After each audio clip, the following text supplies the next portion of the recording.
नमस्कार बच्चों, मैं आजकल आपको संप्रभुता पढ़ा रही हूँ।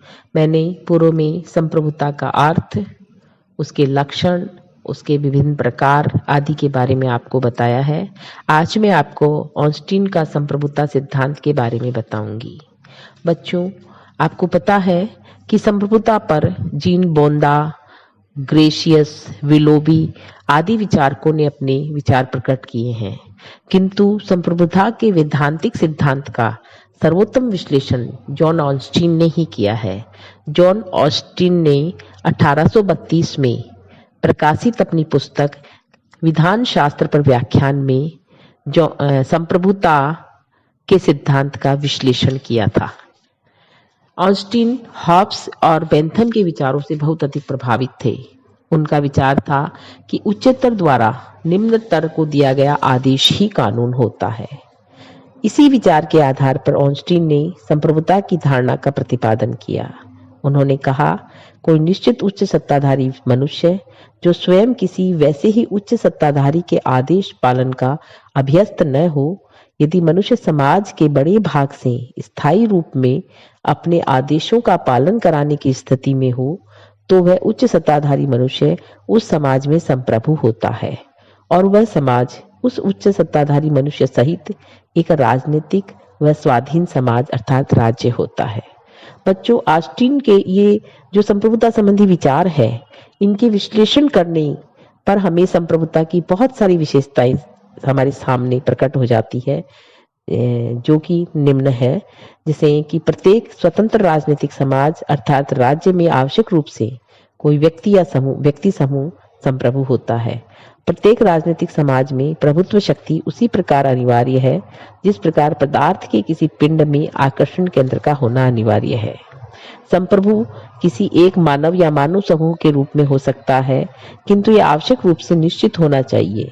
संप्रभुता सामान्य इच्छा, प्राकृतिक कानून, देवी इच्छा, जनमत या मतदाता जैसे भावात्मक प्रतीकों में निहित नहीं हो सकती। वह तो एक ऐसा निश्चित मनुष्य या एक ऐसी निश्चित सत्ता होनी चाहिए जिस पर स्वयं कोई कानूनी प्रतिबंध नहीं हो। इस प्रकार का जो निश्चितता का भाव है, जो निश्चित मानव श्रेष्ठ स्वयं किसी उच्चतर अधिकारी के आदेशों का पालन नहीं कर सकता।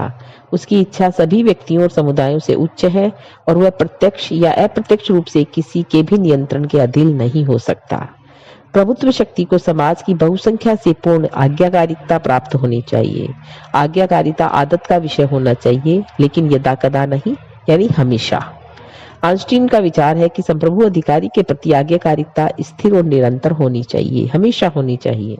प्रभुत्व शक्ति के आदेश ही कानून है।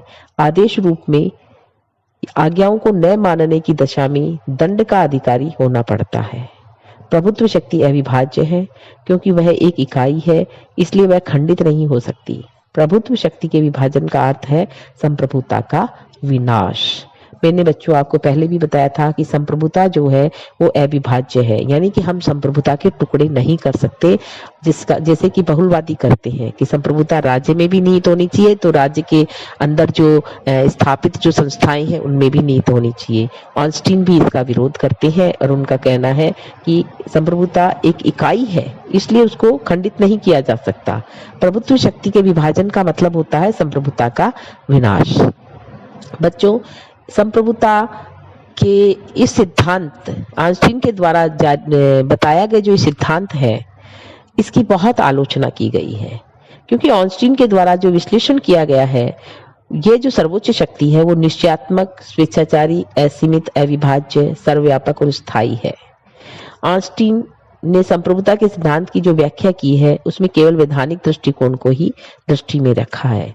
ऑस्टिन द्वारा संप्रभुता के व्यवहारिक पक्ष पर ध्यान न दिए जाने के कारण sir Henry Maine, Bryce AR Lord, Bluntschli और जेम्स स्टीफन आदि ने इस सिद्धांत की कटु आलोचना की है और उन्होंने आलोचना के बहुत सारे आधार भी बताए हैं। उनका कहना है कि समाज में ऑस्टिन के निश्चित जनश्रेष्ठ की खोज करवाना बहुत मुश्किल है।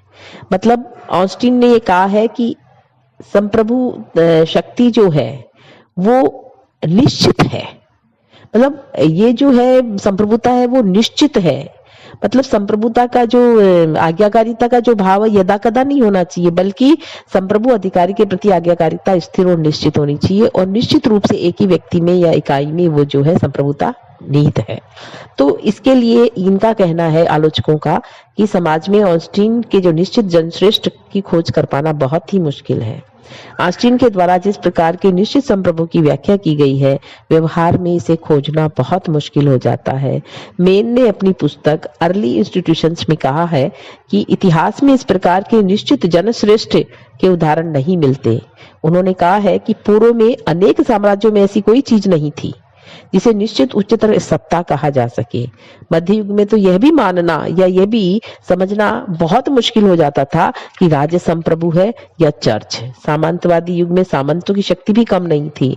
वर्तमान समय में अमेरिका जैसी संघात्मक व्यवस्था वाले देशों में संप्रभु को निश्चित करना बहुत ही कठिन है। जॉन चिपमैन ग्रेग के शब्दों में हम कह सकते हैं कि समाज के वास्तविक शासकों को खोजा नहीं जा सकता। इसके अलावा कानून संप्रभु की आज्ञा मात्र नहीं होता, क्योंकि ऑस्टिन का कहना है कि उच्चतर द्वारा निम्नतर को दिया गया आदेश ही कानून होता है। लेकिन आलोचक ये कहते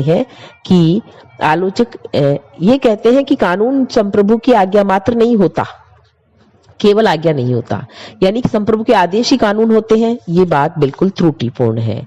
संप्रभुता ही कानून का एकमात्र स्रोत नहीं होती।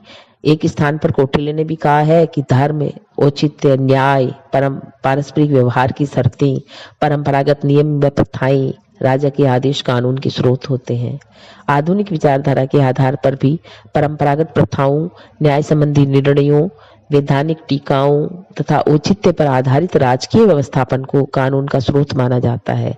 कोई भी सत्ताधारी संप्रभु, चाहे वो कितना भी शक्तिशाली क्यों न हो, मनमाने ढंग से कानून नहीं बना सकता। उसे हमारे देश में व्याप्त प्रथाएं, परंपराएं आदि का भी ध्यान रखना पड़ता है। इस संबंध में डिगविट ने कहा है कि राज्य कानून का निर्माण नहीं करता, वरन कानून ही राज्य की स्थापना करते हैं। कानून केवल सामाजिक आवश्यकता का प्रकाशन ही होता है। इसके अलावा ऑस्टिन ने शक्ति को बहुत महत्व दिया है, और इस सिद्धांत में प्रतिपादन में शक्ति को अत्यधिक महत्व प्रदान किया गया है। उसमें यह कहा गया है कि उच्च सत्ताधारी अपने आदेशों का पालन जो है शक्ति के आधार पर करवाता है, परंतु वास्तविकता यह नहीं है। अधिकांश जनता कानूनों का पालन दंड के भय के कारण नहीं, वरन इस कारण करती है कि कानून जनता की ही इच्छाओं को अभिव्यक्त करते हैं और उनके पालन में जनता का कल्याण होता है या कल्याण निहित होता है, इसलिए वो कानूनों का पालन करते हैं। ऑस्टिन के सिद्धांत में शक्ति को जो अत्यधिक महत्व प्रदान किया जाता है, उसी के कारण हर्नशा ने कहा है कि ऑस्टिन के दर्शन में हवलदारी की गंध पाई जाती है। इसके अलावा आधुनिक जो लोकतांत्रिक प्रतिनिधित्वात्मक प्रजातंत्र है, उन राज्यों में भी ये लागू नहीं होता। इस सिद्धांत का प्रतिपादन कि संप्रभु कोई निश्चित व्यक्ति होता है, लोकतंत्र की इस मान्यता के विपरीत है कि प्रभुत्व शक्ति जनता में निहित होती है, क्योंकि जनता तो बहुत सारी होती है। लोकमत या जनता की इच्छा ही सर्वोपरि होती है। वस्तुतः ऑस्टिन के विचार की कानूनी प्रभुता को मानने का परिणाम यह होगा कि हमें लोक प्रभुता या राजनीतिक प्रभुता दोनों ही प्रकार की प्रभुताओं की सत्ता को अस्वीकार करना पड़ेगा। संप्रभुता अविभाज्य नहीं। ऑस्टिन संप्रभुता को अविभाज्य कहता है। वो संप्रभुता की अविभाज्यता का सिद्धांत प्रतिपादित करता है, लेकिन व्यवहारिक दृष्टिकोण में संप्रभुता की विभाज्यता को भी स्वीकार नहीं किया जा सकता। लेकिन प्रत्येक राजनीतिक समाज में कर्तव्य का बंटवारा होता है। प्रशासनिक कर्तव्यों के इस बंटवारे से स्पष्ट हो जाता है कि प्रभुसत्ता विभाजित की जा सकती है। इसके अलावा बहुलवादी विचारकों ने भी इसकी आलोचना की है। उन्होंने भी संप्रभुता को विभाज्य माना है और राज्य के अलावा राज्य में स्थापित जो इंस्टीट्यूशंस होती है, संस्थाएं होती है, उनमें भी संप्रभुता जो हो थोड़ी थोड़ी होनी चाहिए। इसके अलावा संप्रभुता असीमित भी नहीं है। ऑस्टिन के द्वारा संप्रभुता के जिस सिद्धांत का प्रतिपादन किया गया है, उसके अनुसार संप्रभुता के जिसका जो सर्वप्रमुख लक्षण होता है असीमितता या निरंकुशता, किंतु आलोचक इसकी भी अस्वीकार करते हैं।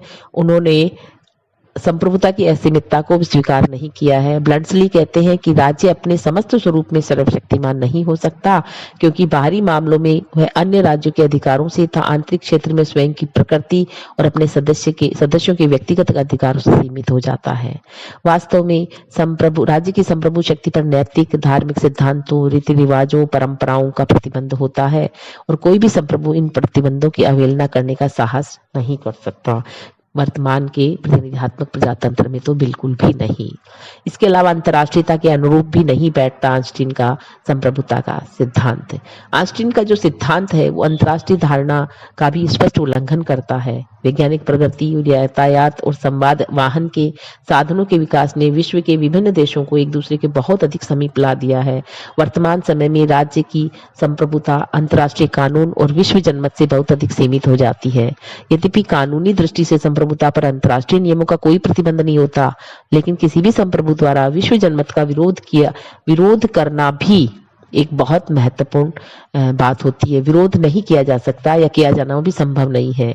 लाज की संपूर्ण मानवता के हित में संप्रभुता को सीमित करने के पक्ष में है। उनका विचार में संप्रभुता की मनमानी आज्ञा देने की शक्ति मानवता के हितों से मेल नहीं खाती।